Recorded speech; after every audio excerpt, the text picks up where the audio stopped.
Hello दोस्तों, एक बार फिर आपका बी एन ट्री की क्लासेस में स्वागत है। आज के वीडियो में हम पढ़ेंगे हड़प्पा सभ्यता सार संग्रह पार्ट 2, जो सभी प्रतियोगी परीक्षाओं के लिए समान रूप से उपयोगी है। रीट, पटवार, राजस्थान पुलिस और अन्य सभी आरपीएससी एग्ज़ाम्स और आरएस एसएमबी एग्ज़ाम में यह अत्यंत उपयोगी साबित होगा। इसका पहला पार्ट हम पहले कर चुके हैं, जो आप प्लेलिस्ट में जाकर देख लीजिएगा या वीडियो के डिस्क्रिप्शन में मैं लिंक दे दूंगा आपको। तो आइए शुरू करते हैं हम इसका पार्ट सेकंड, हड़प्पा सभ्यता सार संग्रह का। तो हड़प्पा सभ्यता की विशिष्टताएं क्या थी, क्या खासियत थी हड़प्पा सभ्यता की? तो दो खासियत मेन थी इसकी।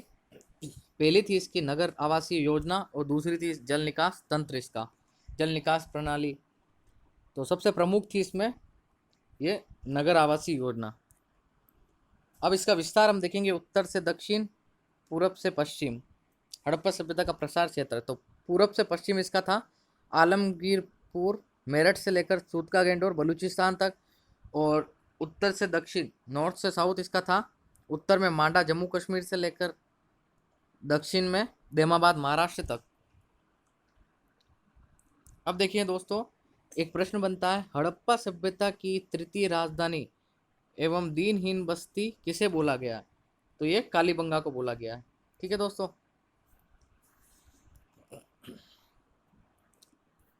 अब हम पढ़ेंगे प्राप्त वस्तुएं और उनका प्राप्ति स्थल। तो कांस्य दर्पण कहाँ से प्राप्त हुआ था? हड़प्पा कालीबंगा से। हाथी दांत की कंघी कालीबंगा से। नटराज सी प्रतीत मृण मूर्ति मार्शल हड़प्पा से। घोड़े की मृण मूर्ति कालीबंगा, सुरकोटोड़ा और लोथल से। बाट व माप के उपकरण लोथल व कालीबंगा से।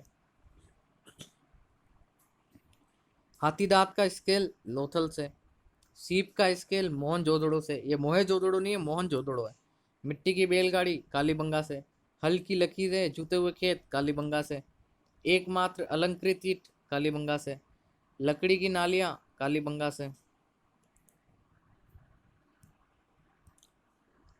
अब हमारा अगला आता है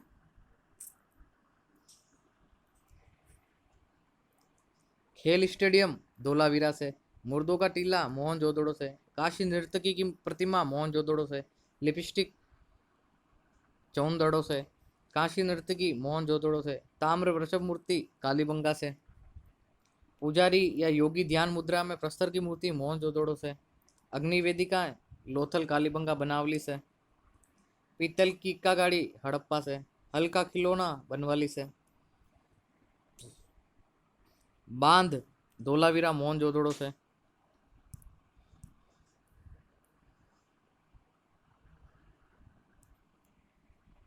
बेलनाकार मेसोपोटामियाई मुहर कालीबंगा से। चावल लोथल से। जौ बनवाली से। ग्रीड पैटर्न या जाल पद्धति खेती कालीबंगा से। अब हमारा कुछ 3 प्रश्न है, कुछ इंपॉर्टेंट प्रश्न, फिर आगे देखते हैं हड़प्पा सभ्यता के प्रतीक क्या थे। तो पहले प्रश्न देख लेते हैं। प्रश्न है, संपूर्ण हड़प्पा सभ्यता के 2 सबसे बड़े निर्माण कार्य क्या है?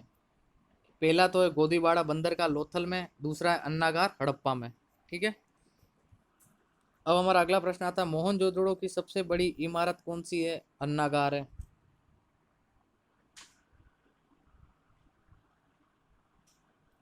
अगला प्रश्न है, पशुपति शिव चित्रित मुहर किस सभ्यता स्थल की खुदाई से प्राप्त हुई? अथवा जॉन मार्शल ने किस मुद्रा को आदि या रुद्र शिव कहा है? तो मोहनजोदड़ो से प्राप्त हुई थी।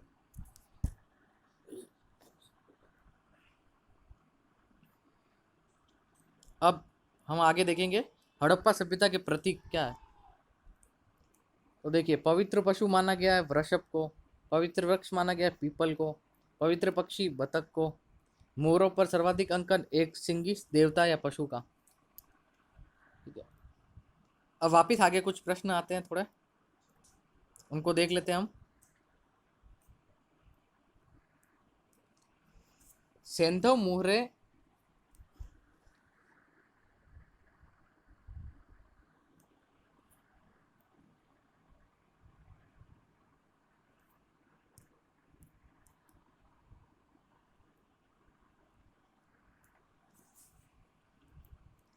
सेंधव मोहरें सर्वाधिक किस आकार में प्राप्त हुई? वर्गाकार में। अब अगला प्रश्न है, मैं सुमेरियाई मेसोपोटामियाई अभिलेखों में मेलुहा शब्द का संबंध किस स्थान से है? तो हड़प्पा सभ्यता के प्रदेश अथवा मोहनजोदड़ो से। ठीक है। अब हमारा अगला प्रश्न है, मार्शल ने किसे समकालीन विश्व का महान आश्चर्य बतलाया है? वृहत धार्मिक स्नानागार मोहनजोदड़ो को मार्शल ने समकालीन विश्व का महान आश्चर्य बताया है।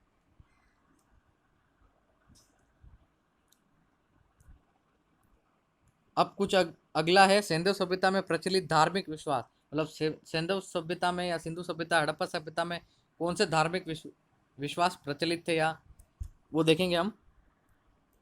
शिव पूजा थी वहाँ पे, मातृ देवी की पूजा होती थी, अग्नि पूजा होती थी, पीपल पूजा होती थी, सूर्य पूजा होती थी, लिंग योनि जनन शक्ति पूजा होती थी, स्वास्तिक चिन्ह था वहाँ पर।